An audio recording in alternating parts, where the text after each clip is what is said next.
नमस्कार, आप देख रहे हैं स्ट्रेट टॉक। मैं हूं नेहा शुक्ला। श्रीलंका में सत्ता परिवर्तन हो चुका है और दिसा नायके राष्ट्रपति चुन लिए गए हैं। भारत के बारे में अब ये कहा जा रहा है कि श्रीलंका में भी अब भारत के विपरीत परिस्थितियां उभर गई हैं और ये भारत के लिए श्रीलंका जैसे देश के साथ जो संबंध है उसके लिए एक प्रतिकूल स्थिति या फिर प्रतिकूल वातावरण जो है ये दिख रहा है। हालांकि न्यूयॉर्क में जब जयशंकर से इस बारे में सवाल किया गया तो जयशंकर ने दो टूक में कहा है कि भारत कभी भी पड़ोस में राजनीतिक फैसले को कंट्रोल नहीं करना चाहता है और भारत ये उम्मीद करता है कि श्रीलंका हो या बांग्लादेश हो, दोनों ही देशों के साथ भारत के जो संबंध है वो रचनात्मक भी बने रहेंगे और सकारात्मक भी बने रहेंगे।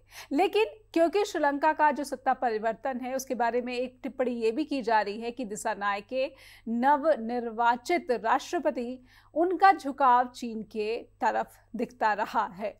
तो हम समझना चाहते हैं कि श्रीलंका में हुआ ये सत्ता परिवर्तन आखिर भारत के लिए क्या मायने, या फिर श्रीलंका में जो आर्थिक संकट की स्थिति बनी हुई है, आर्थिक हालात जो बुरे बने हुए हैं, उसकी रिकवरी को लेकर जो अब तक सरकार ने प्रयास किए, भारत ने मदद की, क्या वो बेपटरी तो नहीं हो जाएगी? क्योंकि दिसा नायके ने चुनावों में जो वायदे किए थे कि वो टैक्स की बढ़ोतरी जो है उसमें कटौती करेंगे और कहीं ना कहीं कल्याणकारी योजनाओं में जो है अपना फोकस करेंगे। तो इस पूरे मसले को समझने के लिए आइए शुरू करते हैं आज की स्ट्रेट टॉक। कार्यक्रम आगे बढ़ाते हैं। तो श्रीलंका में चुनी गई है नई सरकार। वामपंथी विचारधारा वाले दिसा नायके राष्ट्रपति बन गए हैं और ये भारत के लिए एक प्रतिकूल स्थिति कही जा रही है। हमारे साथ जुड़ चुके हैं हमारे पैनलिस्ट, लेकिन उससे पहले हम चाहते हैं कि अपने दर्शकों के सामने श्रीलंका से जुड़े कुछ सवाल हैं जो कि ज़्यादातर जो श्रीलंका की राजनीति में दिलचस्पी रखने वाले लोग हैं ज़रूर समझना चाहते होंगे। पहले एक नज़र इन सवालों पर डाल लेते हैं कि श्रीलंका में जो वामपंथी विचारों वाले दिसा नायके हैं उनकी जीत के क्या मायने निकाले जाने चाहिए, इसे कैसे देखा जाना चाहिए। वर्ल्ड पॉलिटिक्स की बात हो या फिर इंडिया से रिलेशंस की बात हो, दिसा नायके की नेता की जो छवि रही है, इस छवि को लेकर जो बातें हैं वो क्या कहती हैं? क्यों ऐसा कहा जाता है कि दिसा नायके का जो चयन है, निर्वाचन है, ये अपने आप में ऐतिहासिक है? दिसा नायके सरकार के जो वायदे रहे हैं वो सच्चाई के कितने करीब दिखते हैं? उन्होंने टैक्स में कटौती की बात कही, उन्होंने कल्याणकारी योजनाओं की बात कही है और इसके साथ ही साथ जो आर्थिक नीतियां चली आ रही है 2022 में हमने देखा कि जिस तरीके से यहाँ पर देश में परेशानियों का सामना करना पड़ा और उसके बाद ये चुनाव कराए गए, तो आर्थिक रिकवरी जो हो रही है क्या उससे बेपटरी तो नहीं हो जाएगा श्रीलंका? इसको भी समझने की कोशिश करेंगे। तो हमारे साथ प्रोफेसर ब्रह्मदीप अलूने जुड़ चुके हैं, विदेशी मामलों के जानकार। आइए स्वागत करते हैं उनका स्ट्रेट टॉक में। बहुत बहुत स्वागत करती हूँ प्रोफेसर ब्रह्मदीप अलूने। जी नमस्कार। जी, श्रीलंका के बारे में पूरी दुनिया को उत्सुकता है कि दिसा नायके राष्ट्रपति चुने गए, एक युवा प्रतिनिधित्व जो है देश को यहाँ पर श्रीलंका को मिला है, जो कि आर्थिक संकट से किस तरह से गुजरा, किस तरीके से सिविल वॉर जैसी स्थिति वहाँ पर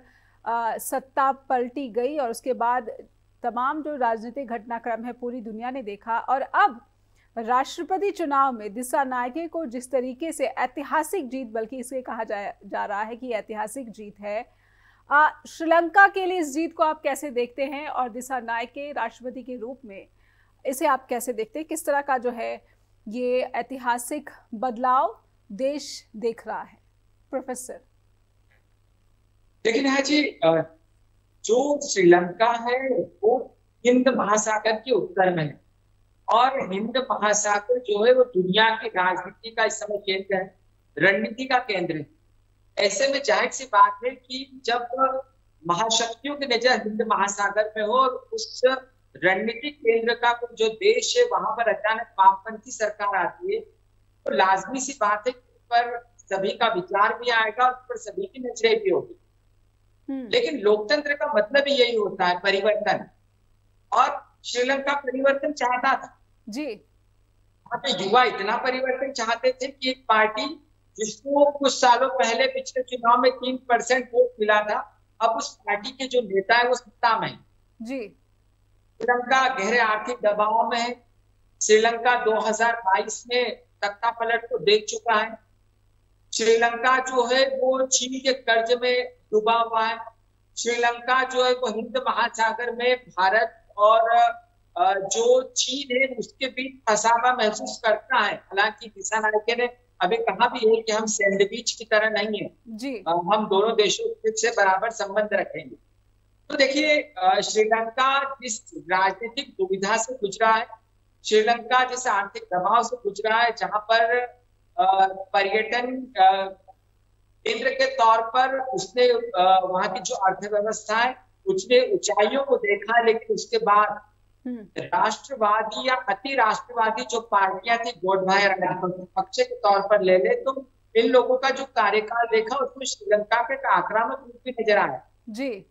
लेकिन सबके बीच वहां की जनता ने पसंद किया रोजगार, वहां की जनता ने पसंद किया महंगाई को भेजना, वहां पर की जनता ने पसंद किया है कैसे भ्रष्टाचार से मुक्ति पाई जाए। और ऐसे समय पे किसी वामपंथी पार्टी का आना वहां पर एक संयोग हो सकता है, लेकिन उसके बावजूद वहां के लोगों को ये श्रेय देना चाहिए कि उन्होंने परिवर्तन को पसंद किया है। और ऐसा लगता है ये जो परिवर्तन है यह श्रीलंका को आने वाले समय में उस परेशानियों से मुक्ति दिला सकता है जिन परेशानियों से देश पिछले 5 सालों से जूझ रहा है।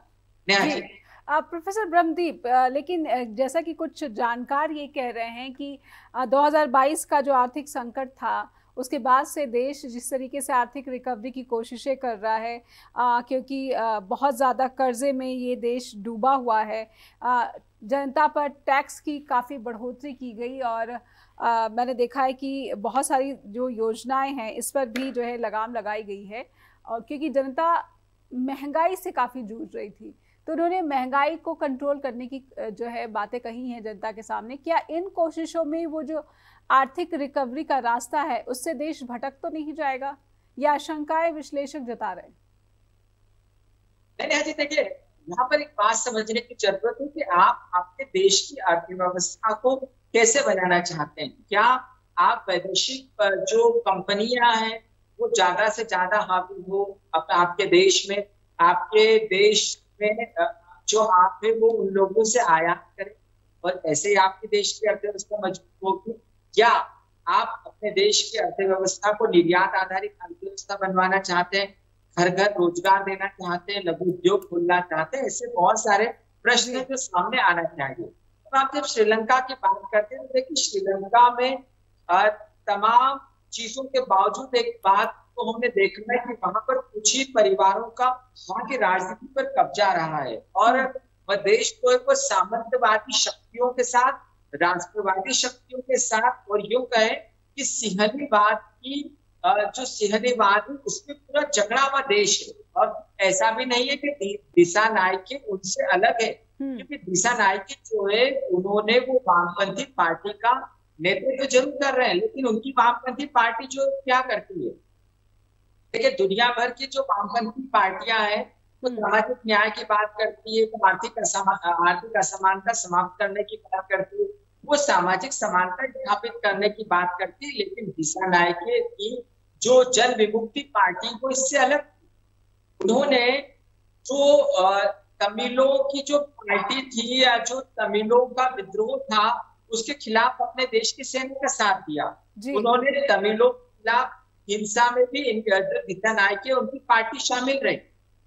और यदि वे वामपंथी दल ये कहते हैं कि वे समानता के पक्ष में है तो फिर जो तमिल है वो तो वहां पर दूसरे दर्जे के नागरिकों की तरह व्यवहार कर रहे हैं, उनके साथ व्यवहार किया जाता है, वहां पर सिंहली पूरी तरीके से हावी है। तो ऐसे में दिशानायके को पूर्णतया वामपंथी कहने के बजाय हम एक उदारवादी लेकिन सिंहली नेता के तौर पर समझे तो ज्यादा ठीक होगा। कुल मिलाकर जो दिशानायके की पार्टी जो बदलाव लाने जा रही है वो क्रांतिकारी बदलाव नहीं हो सकते, क्योंकि क्रांतिकारी बदलाव लाने के लिए आपको आपके देश को आपके देश की जो राजनीति या आपके देश की जो अर्थव्यवस्था है बहुत सशक्त होना चाहिए। फिलहाल दिशानायके को बहुत ही उदारवादी नीतियों के तहत आगे बढ़ना पड़ेगा, क्योंकि जो देश है वो कर्जे में पूरी तरीके से डूबा हुआ है। यदि उनको वामपंथी कहकर उनको हम चीन के साथ खड़ा कर देंगे तो चीन के कर्जे के कारण ही उस देश के बुरे हाल हुए हैं।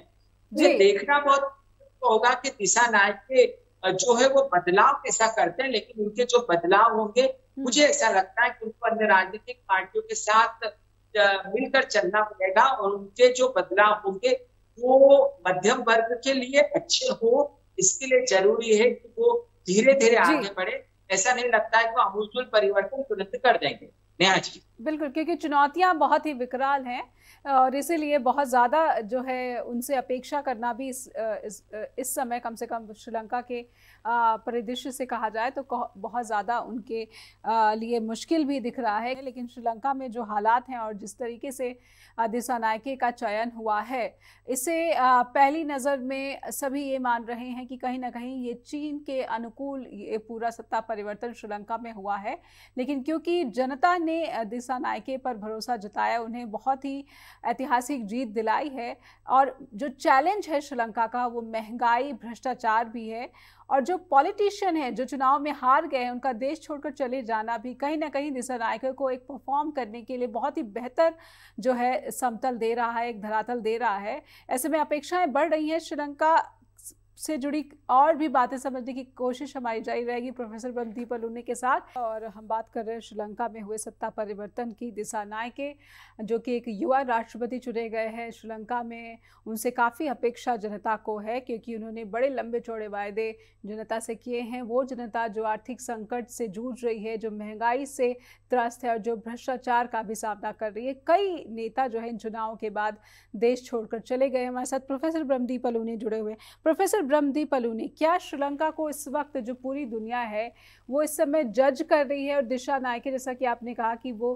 क्योंकि वामपंथी विचारधारा से जुड़े हुए हैं और चीन क्योंकि पूरी दुनिया के सामने एक ऐसा उदाहरण है जो कि वामपंथी विचारधारा को जिस तरीके से प्रस्तुत कर रहा है वो एक डरावनी तस्वीर भी लोगों के सामने रख रहा है।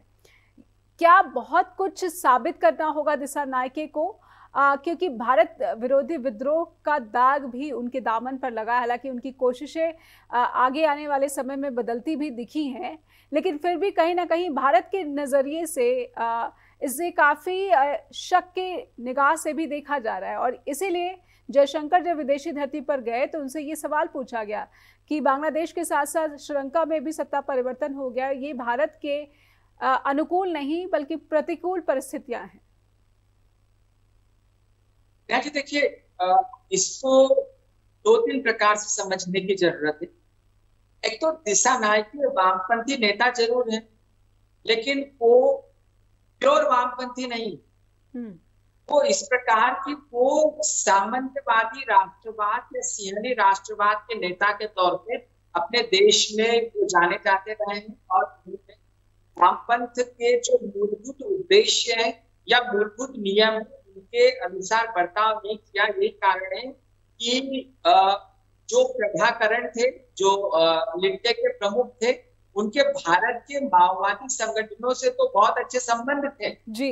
वो कहीं ऐसा माना जाता है कि वो भारत में माओवादियों के साथ उन्होंने वो इन इलाकों में छुप कर भी रहे जी। लेकिन वो जो है वो दिसानायके और प्रभाकरण की दुश्मनी थी।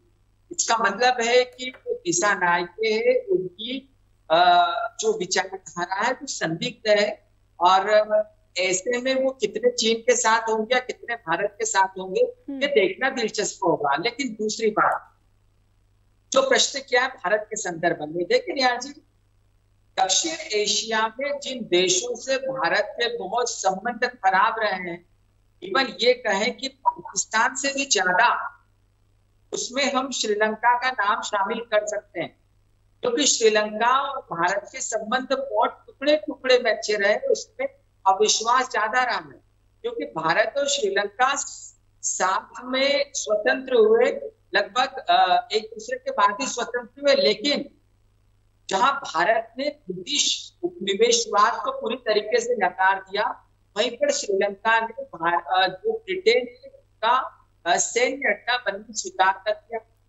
भारत समाजवाद के साथ खड़ा था, लेकिन जो श्रीलंका है वो पूंजीवाद के साथ खड़ा था। दूसरी बात है कि जो भारत की निरपेक्षता की नीति थी उसका जो सबसे ज्यादा दक्षिण एशिया में विरोधी था वो श्रीलंका था। तो श्रीलंका ने अधिकांश समय भारत का विरोध किया, कई मंचों पर किया, और पाकिस्तान का साथ देने से भी उसने परहेज नहीं किया जी। तो ऐसे में जो पाकिस्तान, जो श्रीलंका राजनीतिक पार्टियां रही, राजनीतिक पार्टियों की बड़ी मजबूरी भी रही है भारत से संबंध, क्योंकि आप रामेश्वरम चले जाएंगे तो वहां से जो श्रीलंका है वहां पर आप 30-31 किलोमीटर पर वहां पर पहुंच जाते हैं।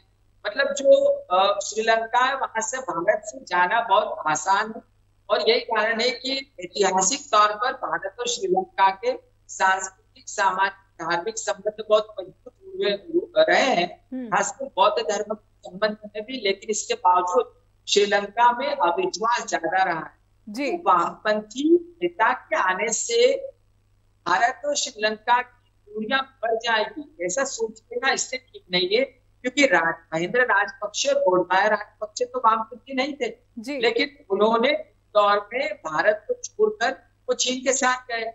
चीन की जो वन बेल्ट वन परियोजना थी उसके जो प्रारंभिक सदस्य थे, जिन्होंने सबसे ज्यादा भरोसा दिखाया, जिन्होंने दिखाया, श्रीलंका ने दिखाया जी। भारत को बावजूद कोलंबो में चीन की सहायता से वो एक बड़ी आधुनिक सिटी बना रहे हैं। हम्बनटोटा बंदरगाह जो बहुत ही महत्वपूर्ण है, खासकर भारत की सुरक्षा के लिए भी बहुत महत्वपूर्ण श्रीलंका, क्योंकि हमारे जो सुरक्षा संस्थान है, जो हमारे अंतरिक्ष केंद्र है, वो जो है आप उड़ीसा से लेकर तमिलनाडु तक ले लें तो श्रीलंका से कहीं ठीक है। तो हमारे तमाम विरोध के बावजूद हम्बनटोटा बंदरगाह को वो चीन को लीज पर देने का जो निर्णय है श्रीलंका का, इससे ये स्पष्ट दिखता है वो भारत का विरोध करता रहा है। लेकिन क्या सवाल ये भी उठता है कि क्या ईशान लंके के आने से विरोध बढ़ जाएगा? मुझे नहीं लगता बढ़ जाएगा। इसका ये भी है नेहा जी कि श्रीलंका की कर्ज में पूरी तरीके से फंसा हुआ जो देश है, वो देश उससे उभरना चाहता है, वो महंगाई से उभरना चाहता है। जो श्रीलंका के युवा है वो रोजगार देना चाहते हैं। तो यदि श्रीलंका के युवा या श्रीलंका के लोग उस नेता को, जिसको 3% वोट इस समय पर कुछ सालों पहले मिले थे, तो देश का राष्ट्रपति बना सकते हैं, तो आने वाले समय में उसे राष्ट्रपति पद से हटा भी सकते हैं। और दिशा नायके ने इंदौर को देखा है, गोटाबाया राजपक्षे को अपने देश से भागते हुए देखा है। मुझे लगता है कि किसान नेता, किसान के बेटे होने के नाते दिशा नायके इस बात बेहतर तरीके से परिचित है कि उसके देश की जो जनता क्या चाहती है। तो दिशा नायके का ध्यान होगा अपने देश की व्यवस्थाओं को दुरुस्त करने में, अपने देश पर कर्ज से मुक्त करने में, और इसमें सबसे ज्यादा जो मदद मिल सकती है वो भारत की मिल सकती है। इससे सत्ता में आने के बाद दिशा नायके जो है वो उनकी भारत विरोध की जो छवि है वो एक नए रूप में आ सकती है। मुझे लगता है कि उनका जो भारत विरोध फैले रहा है वो खत्म हो सकता है। आने वाला समय में ऐसी चीजें आ सकती है, क्योंकि यदि वो चीन के साथ आते हैं तो उनके देश के लिए ज्यादा खतरनाक हो सकता है।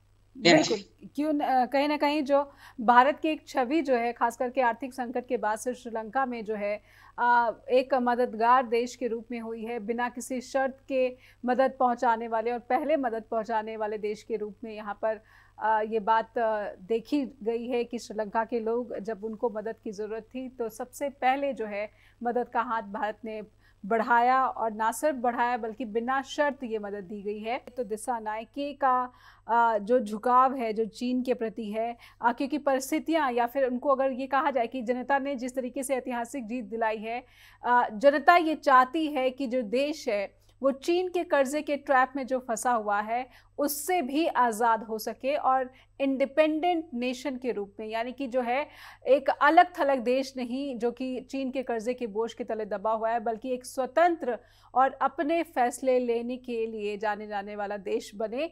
यही कोशिश दिशा नायके की होगी, क्योंकि इसी उम्मीद के साथ जनता ने उन्हें कुर्सी पर काबिज कराया है। एक ब्रेक लेंगे, ब्रेक के बाद लौटेंगे और हमारे साथ जुड़े हुए प्रोफेसर ब्रह्मदीप अलूने, उनसे समझेंगे कि लगभग $4.5 अरब का जो भारत ने निवेश किया है श्रीलंका में, इस मदद को दिशा नायके कैसे लेंगे, और ये जो उन्होंने घोषणा की है कि टैक्स में कटौती कर देंगे, क्या ये आर्थिक संकट के हालात को जो कि सुधरने की दिशा में बताया जा रहा है, उसमें किसी तरह का सेंध लगा पाएगा, समझेंगे। और श्रीलंका में नवनिर्वाचित दिसानायके, उनको और उनकी सरकार की जो चुनौतियां हैं उसे समझने की हम कोशिश कर रहे हैं। भारत के साथ संबंधों पर इसका क्या असर पड़ेगा, ये भी टटोलने की कोशिश कर रहे हैं। हमारे साथ विदेशी मामलों के जानकार प्रोफेसर ब्रह्मदीप अल्लूने जुड़े हुए हैं।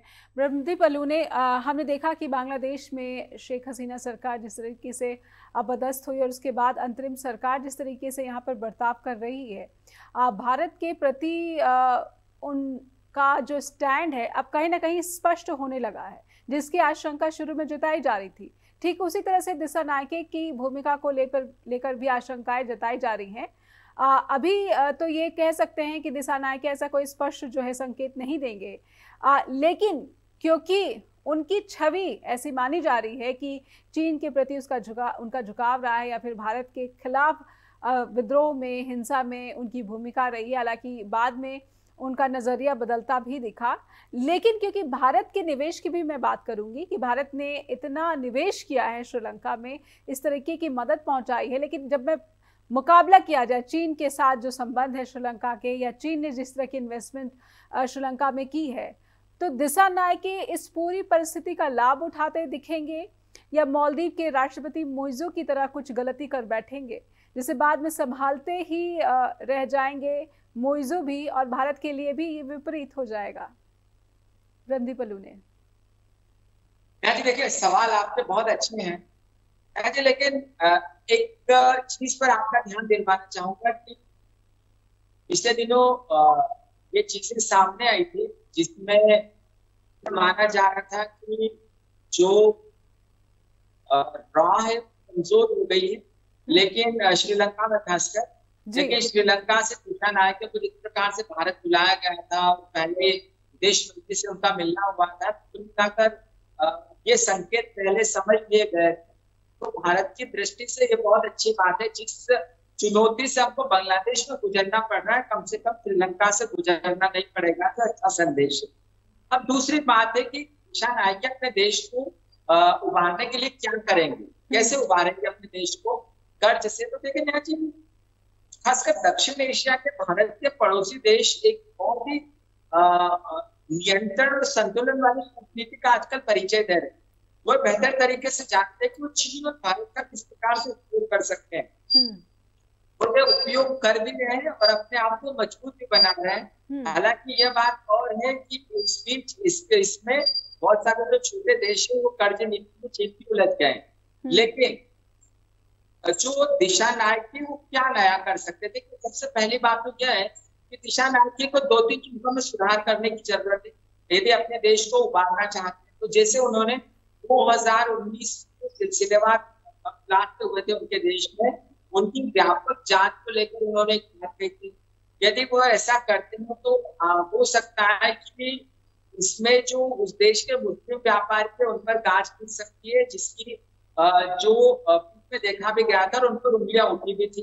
ऐसे में इस्लामिक देशों से उनके संबंध खराब हो सकते हैं। तो दिसानायके जिस जांच की बात करते हैं, उस जांच को उनको प्रचारित करने के बजाय बहुत ही धीरे धीरे आगे बढ़ना पड़ेगा। दूसरी बात यह है कि तमिलों को लेकर, तमिल समस्या को लेकर उनको उदार रवैया अपनाना पड़ेगा। ऐसा करते हैं तो जो तमिल बाहुल्य इलाके हैं वहां पर उनसे उनको समर्थन मिलेगा, इस समर्थन जिनको दरकार है, क्योंकि प्राकृतिक तौर पर इलाके प्राकृतिक संसाधनों से भरपूर है। यदि श्रीलंका को आगे बढ़ना है तो तमिल इलाकों का विकास करना पड़ेगा। अगली बात यह है कि चीन और भारत को लेकर उनका क्या नजरिया हो सकता है। देखिए, भारत की जो कंपनियां वहां पर काम कर रही है, तो उन कंपनीज ने अरबों डॉलर वहां पर इन्वेस्ट करके रखा है, और जब भी कोई देश इन्वेस्ट करता है तो देश के लोगों को रोजगार मिलता है। श्रीलंका के लोगों को बहुत रोजगार मिला है। और यदि कोई भी ऐसा कदम दिसानायके उठाते हैं जो कि भारत के लिए ठीक नहीं है, जिससे भारत नाराज हो, तो इससे श्रीलंका की चुनौतियां बढ़ सकती है। क्योंकि 2022 के बाद जो चीन की कर्ज नीति से उभरने में, या जो गैस की टंकियां मिल रही है श्रीलंका को सही समय पर, या कि जो पेट्रोल पंप पर भीड़ जो खत्म हुई है, तो उसमें भारत का बड़ा योगदान है। दिसानायके जो है बद से बदतर हालत में जो उनका देश चला गया था, उससे उभारने में जो भारत ने मदद की है, या उससे उभरने में जिस प्रकार से भारत उनको पहुंचाई है, तो मुझे नहीं लगता कि दिशा नायक कोई ऐसा कदम उठाएंगे।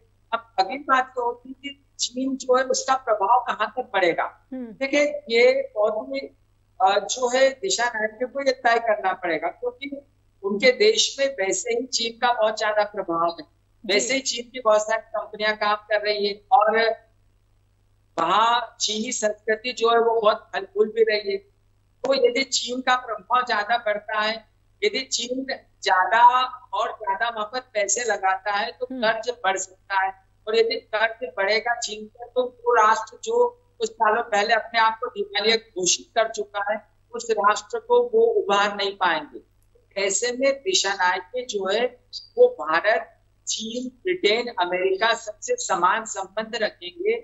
ऐसे में ही यदि वो समान संबंध रखते हैं, तभी उनके देश में राजनीतिक स्थिरता बनी रहेगी, उनके देश की आंतरिक सुरक्षा ठीक रहेगी, तभी उनका पर्यटन उद्योग बढ़ेगा, क्योंकि पर्यटन उद्योग पर उनका देश जो तरीके से आश्रित है, और जो चाय उसके निर्यात पर आश्रित है। तो ऐसे में दिशा नायक को बहुत ही नियंत्रण वाली नीतियां लागू करना पड़ेगी, जिससे देश का, क्योंकि विविधता से भरा हुआ वो देश है, तो सिंहनीबाग को इनको छोड़ना पड़ेगा। यदि सिंहनीबाग को दिशा नायक मजबूत करते हैं, तो इनका जो देश है श्रीलंका, वो कभी भी संकट से, आर्थिक संकट से नहीं निकल पाएगा। सभी विचारधाराओं को, सभी धर्मों को, सभी जातियों को दिशा नायकों को लेकर चलना पड़ेगा, और मुझे लगता है दिशा नायक ऐसी नीतियां आने वाले समय में लागू करेंगे।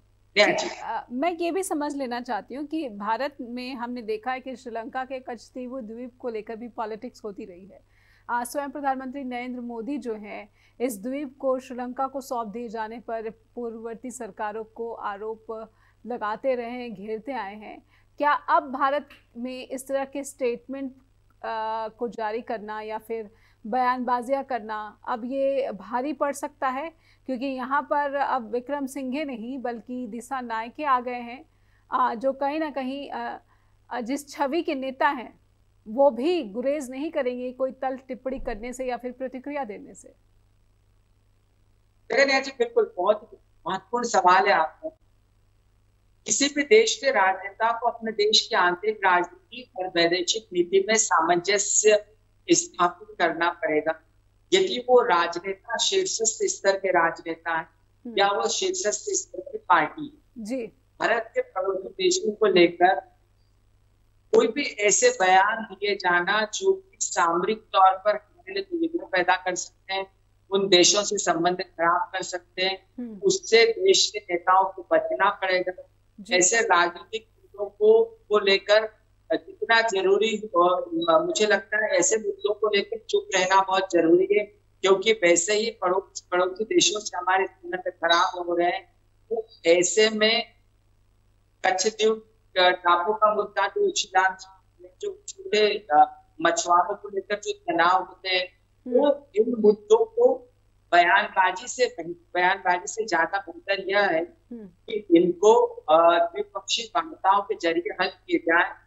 इस बात की जरूरत है, और इसे मुझे लगता है कि सरकार इसे महसूस भी कर रही होगी। आने वाले समय में ऐसे मुद्दे सार्वजनिक मंचों से मुझे नहीं लगता कि नजर आए।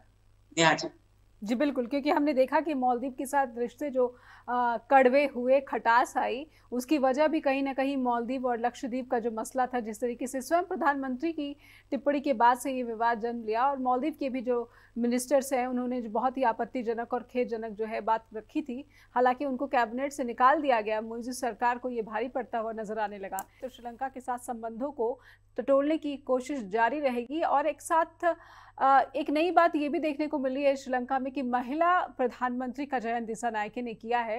ये क्या दर्शाता है, उनकी किस तरह की सियासत को दर्शाता है, समझेंगे। और प्रोफेसर ब्रह्मदीप अलू ने हमारे साथ लगातार जुड़े हुए श्रीलंका में सत्ता परिवर्तन को समझने की कोशिश हम कर रहे हैं कि दिशा नायके किस तरह के राष्ट्रपति साबित होंगे श्रीलंका के लोगों के लिए। ब्रह्मदीप अलू ने, मैं समझना चाहती हूँ कि हमने बात की कच्छदीव द्वीप को लेकर, दिशा नायके ने जिस तरीके से महिला प्रधानमंत्री का चयन किया, नियुक्ति की अमर सूर्या की, क्या आप उनकी सियासत को भाप पा रहे हैं या फिर किस तरह से समीक्षा करना चाहेंगे कि वो वामपंथी विचारधारा को कुछ ऐसे प्रस्तुत कर रहे हैं कि जो पूरी दुनिया एक ऐसे विकास के विरोधी विचारधारा के रूप में वामपंथी विचारधारा को देखती है। कुछ बड़ा परिवर्तन श्रीलंका से सामने आ सकता है। महिला प्रधानमंत्री अमरसूरिया बनी है, कैसे देख पा रहे हैं आप? लेकिन जी विचारधारा कोई भी हो, यदि लोकतांत्रिक देश है और उनको विकास अपने देश का करना, तो निजीकरण, उदारीकरण, वैश्वीकरण की नीति के साथ चलना पड़ेगा जी। और इन्हीं नीतियों में परिणाम है श्रीलंका की नई प्रधानमंत्री, महिला प्रधानमंत्री। किसी भी दुनिया का कोई भी देश हो, लेकिन वहां पर यदि महिला नेतृत्व मिलता है तो यह बहुत अच्छी बात होती है, खासकर इसलिए भी क्योंकि एक महिला का आना यह सुनिश्चित करता है कि समूचे देश का अटल प्रतिनिधित्व है। क्योंकि महिला जो है, ऐसा कहते हैं कि वो एक परिवार का नेतृत्व नहीं करती, वो कई पीढ़ियों का नेतृत्व करती है जी। दूसरी बात जब है कि भारत की दृष्टि से देखें तो श्रीलंका की जो प्रधानमंत्री है वो दिल्ली विश्वविद्यालय में पढ़ी है और वो कहती है भी कि उन्होंने समाज सेवा को दिल्ली विश्वविद्यालय से सीखा है। तो ऐसे में दूसरी बात यह, एक बात तो वो उनके प्रधानमंत्री बनने के बाद फायदा यह हो सकता है कि श्रीलंका जो है उसमें जो पिछला समय से जो परिवर्तन आया है उसमें खासकर महिलाओं के रोजगार बहुत ज्यादा छीन गए। तो अब उनके सत्ता में आने के बाद महिलाओं को रोजगार कैसे मिलता है, वो कैसी नीतियां बनाती है, वो राष्ट्रपति के साथ कैसा काम करती है, ये देखना बहुत दिलचस्प होगा। और दूसरी बात यह भी, ऐसा भी लगता है कि दिशा नायके जो है उनका जो ध्यान है वो आने वाले जो संसदीय चुनाव पर भी है और इन संसदीय चुनाव में वो अभी उनकी पार्टी के 3 ही सांसद हैं, तो वो ज्यादा से ज्यादा सांसद सदस्यों को लाना चाहते हैं और महिला वोटर्स को लुभाना भी चाहते हैं जी। तो दिशा नायके का पहला विचार तो ऐसा लगता है महिला वोटर्स को लुभाना है, लेकिन इस सबके बावजूद यदि महिला प्रधानमंत्री बनी तो मुझे लगता है कि श्रीलंका जैसे जो अर्थव्यवस्था में जो बदहाल और बेहाल देश है उसकी महिलाओं का आत्मविश्वास बढ़ेगा और यदि महिलाओं का आत्मविश्वास बढ़ेगा तो मुझे लगता है कि उसका फायदा ग्रामीण से लेकर शहरी अर्थव्यवस्था तक होगा और श्रीलंका जो है उसमें ज्यादा समृद्धि आएगी। जी, एक आखिरी सवाल मैं समझना चाहती हूँ और चाहूंगी कि मैं आप इस पर जो है अपनी व्यापक समीक्षा दर्शकों के सामने जरूर रखें। जियो पॉलिटिक्स के लिहाज से श्रीलंका में हुआ ये सत्ता परिवर्तन आप कितना अहम मान रहे हैं या ये कितना दिलचस्प हो चुका है जियो पॉलिटिक्स? देखिए, जियो पॉलिटिक्स तो श्रीलंका की जो रणनीतिक स्थिति है नेहा जी वो बहुत महत्वपूर्ण है जी। और श्रीलंका की रणनीतिक स्थिति का फायदा अभी तक भारत को मिलता रहा। भारत की जो कोई भी सरकार, जैसे भारत ने वहां पर शांति सेना मिलती थी इसलिए भेजी थी क्योंकि उस देश पर भारत का पूर्णतः नियंत्रण बना रहे। तो जियो पॉलिटिक्स की दृष्टि से ये जो बदलाव है ये बहुत दिलचस्प बदलाव। भारत को सजग और सतर्क रहना पड़ेगा इस मामले को लेकर, खासकर जो तमिलनाडु की राजनीति है उस पर उसको संतुलित रखना पड़ेगा। यदि तमिलनाडु की राजनीति जो है वह आक्रामक इसकी संभावना ज्यादा होती है तो ऐसे में श्रीलंका से संबंध बिगड़ सकते हैं। तो भारत और श्रीलंका के संबंधों का जो एक दारोमदार जो होता है वो तमिलनाडु में भी होता है। अब केंद्र और राज्य सरकार के संबंध कैसे होते हैं और इन संबंधों का फायदा श्रीलंका से कैसे मिलता है और चाइना की हावी है लेकिन उसके बावजूद चाइना को कैसे रोका जाए, यह सब जो है आने वाले समय में यह देखना होगा। लेकिन इन सबके बीच दुनिया भर का जो मीडिया प्रचारित कर रहा है इसके बारे में जयशंकर ने भी कहा, भारत के विदेश मंत्री ने, एक वामपंथी प्रधानमंत्री, वामपंथी राष्ट्रपति का बनना भारत की हार और जीत की जीत है। मुझे लगता है कि दुनिया का मीडिया दिखाना उससे इतर समझने की जरूरत है। ऐसा कुछ नहीं है कि वो भारत का विरोध करेंगे, क्योंकि कोई भी पार्टी का राजनेता हो, किसी भी दल का हो, वह अपने देश को बनाना चाहता है। और श्रीलंका के मामले में यह बात और स्पष्ट हो जाती, क्योंकि श्रीलंका एक बदहाल है और यदि उसे बदहाली से उभारना है तो दिशा नायकों को सभी से समान संबंध रखना होंगे और आने वाले समय में ऐसा आप श्रीलंका की राष्ट्र जो राजनीति है उसमें होते हुए भी देखेंगे। जी लेकिन प्रोफेसर ब्रह्मदीप, अगर मैं देखूं कि भारत के पड़ोसी देशों के साथ जिस तरह के संबंध हैं, तो क्या भारत जो है इस परिस्थिति में अपने पड़ोसी देश श्रीलंका को जो है बहुत ज़्यादा अच्छी मित्रता के अवसर दे पा रहा है? क्योंकि कहीं ना कहीं अगर मैं देखूं कि तीखे तेवर मोइज़ू के तभी सामने आए जब मोइज़ू को पता था कि उसकी रणनीतिक महत्ता जो है कितनी ज़्यादा है कि वो चीन का भी पूरा फायदा उठा सकता है और भारत का भी फायदा उठा सकता है। क्या ब्लैकमेलिंग करते हुए भी दिशा नायक देख सकते हैं भारत के साथ संबंधों की बात हो तो? देखिए, बिल्कुल आप बिल्कुल सही समझ रहे। दरअसल बात यह है कि भारत की अपनी सीमाएं हैं। भारत एक हद तक किसी राष्ट्र की आर्थिक मदद कर सकता है, लेकिन जो चीन है उसके पास तो इतना पैसा है कि उसने एशिया से लेकर लैटिन अमेरिका तक बांट रखी। तो ऐसे में चीन जो है, चीन की जो कर्ज नीति है उसकी बराबरी न तो भारत कर सकता है न भारत की अर्थव्यवस्था ऐसा करने के लिए परमिट करती है, क्योंकि भारत के पास इतना पैसा नहीं है। ऐसे में दिशा नायक या जो भारत के पड़ोसी देश है वो अक्सर ब्लैकमेल करते रहे हैं और इसका फायदा चीन को मिला है।